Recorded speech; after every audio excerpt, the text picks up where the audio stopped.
The next reason is that verbal interest is not a commitment. This reminds me of the saying that my dad told me all of the time. He would always say, "It's not over until the fat lady sings."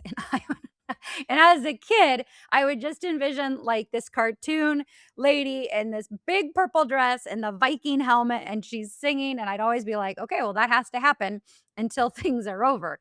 But it's so true. It's not over. And even our kids know that. So when we say we've made a sale, they know we're not actually celebrating this until we've gotten the check.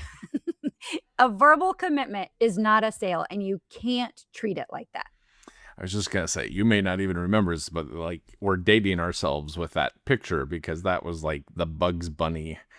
cartoon. Like that's the picture. Our kids have learned. You'll come down and you'll say, "Hey, I think we were gonna make a sale. I think it's gonna go forward," and they'll be like, "Yay!" But wait, because they know we don't celebrate until We're it's not all getting done. Yeah, we're not getting ice cream until we know. And That's so right. I've learned also to help them, I don't say anything until we've actually made the sale because they know. They know. They say I said, "Hey, I made a sale." And they're like, "They've paid?" And I'm like, "They've paid." And they're like, "Yes, ice cream." Because that's what we do with our family. So what does this sometimes sound like? All right. So this sounds like the customer, when we hear these verbal commitments, we start to hear like, "Hey, that sounds great," or "Send me information," or "I'd like to look it over," or "Let me talk to my team."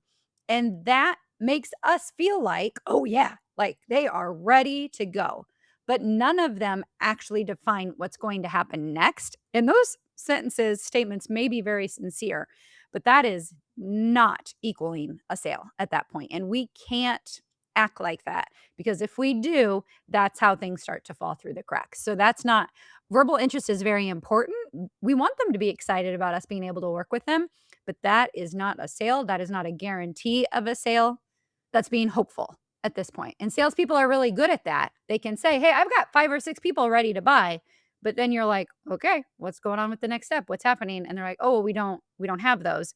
Then I say to my clients, then that doesn't count. That can't go in your pipeline right now.